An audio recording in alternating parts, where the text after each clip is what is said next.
नमस्कार दोस्तों, फिर से आ गया एक नया मजेदार कहानी। एक हाथी का मजेदार इंटरेस्टिंग कहानी। चलिए सुनते हैं एक हाथी का मजेदार कहानी। चलिए शुरू करते हैं। जहां भी जाते थे सभी झुंड में जाते थे और सबसे आगे मोती चलता था। वह बहुत सालों से इस जंगल में रह रहा था। उसे पता लग जाता था कि कहाँ शिकारियों ने जाल बिछा रखा है और कहाँ पानी मिलेगा, कहाँ भोजन अच्छा मिलेगा। इसी तरह समय बीत रहा था। इधर जंगल में कई शिकारी बार बार आ रहे थे। वे किसी हाथी को पकड़कर उसे मारकर उसके दांत निकालना चाह रहे थे। शहर में हाथी दांत की बहुत अच्छी कीमत मिल जाती थी। मोती जानता था कि अगर झुंड में रहेंगे तो कोई हमला नहीं कर पाएगा। एक दिन सभी हाथी झुंड में चल रहे थे। आगे मोती जा रहा था। तभी पीछे एक छोटे हाथी भोला से चला नहीं जा रहा था। उसने सोचा सब धीरे धीरे जा रहे हैं, यहीं बैठ थोड़ा विश्राम कर लेता हूँ। वह विश्राम करने बैठ गया। तभी उसे नींद आ गई। ताक लगाए शिकारियों ने देखा कि एक हाथी झुंड से पीछे रह गया। उन्होंने तुरंत जाल और रस्सियों से उसे जकड़ लिया। शिकारी उसे जल्दी से रस्सियों के सहारे गाड़ी पर चढ़ाने लगे। इधर जब हाथियों का झुंड आगे बढ़ रहा था, वे चलते चलते एक नदी के किनारे पहुंचे तो मोती ने सबको दूर से देखा। एक हाथी कम था। भोला को न पाकर सभी हाथी इधर उधर उसे ढूंढने लगे। उधर शिकारियों ने भोला को एक बड़ी सी गाड़ी में चढ़ाकर रस्सियों से बांध दिया था। सभी हाथी भोला को इधर उधर ढूंढ रहे थे। तभी उन्हें गाड़ी में भोला दिखाई दिया। हाथियों ने जोर जोर से आवाज देकर सभी को इकट्ठा कर लिया। पूरा झुंड एक जगह इकट्ठा हो गया।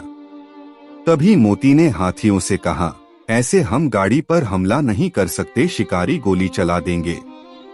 हमें चालाकी से काम लेना होगा। तुम सब हाथी इधर उधर जंगल में छिप जाओ, जब मैं कहूँ बाहर आ जाना। मोती ने सबको छिपा दिया। इधर शिकारी गाड़ी लेकर चलने की तैयारी कर रहे थे। कुछ दूर जाने पर शिकारियों ने देखा एक हाथी जिसके लंबे लंबे दांत थे, सड़क के किनारे लेटा हुआ है और उसकी आंखें बंद थी। शिकारियों ने समझा कि वो मर गया है। शिकारियों ने आपस में बात की और फैसला किया कि इस हाथी के दांत निकाल लेते हैं, दुगना मुनाफा होगा। बाद में इस हाथी को ले जाएंगे।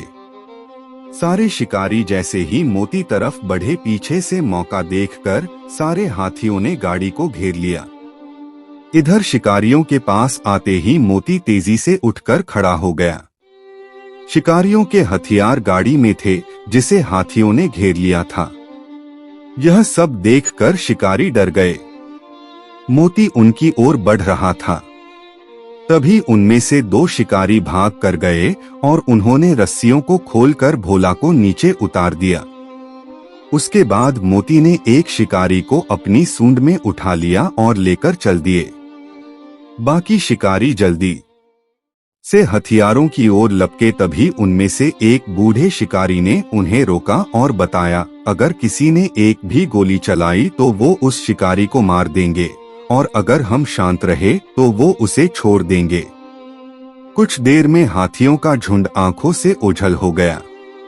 थोड़ी देर में वो शिकारी जिसे मोती अपनी सूंड में उठाकर ले गया था, वापस आ गया। तभी बूढ़ा शिकारी बोला, आगे से इस जंगल में मत आना, इन हाथियों ने हमें पहचान लिया है। वैसे भी ये सब एक साथ रहते हैं, हमें कोई और जंगल ढूंढना होगा। इधर मोती ने सबको समझाया कि अगर किसी से चला नहीं जा रहा तो उसे अपने आगे वाले को बताकर बैठना चाहिए, जिससे पूरा झुंड वहीं रुक जाए। मोती की बात सुनकर सभी ने हाँ में सर हिलाया और फिर पानी पीने नदी किनारे चल दिए।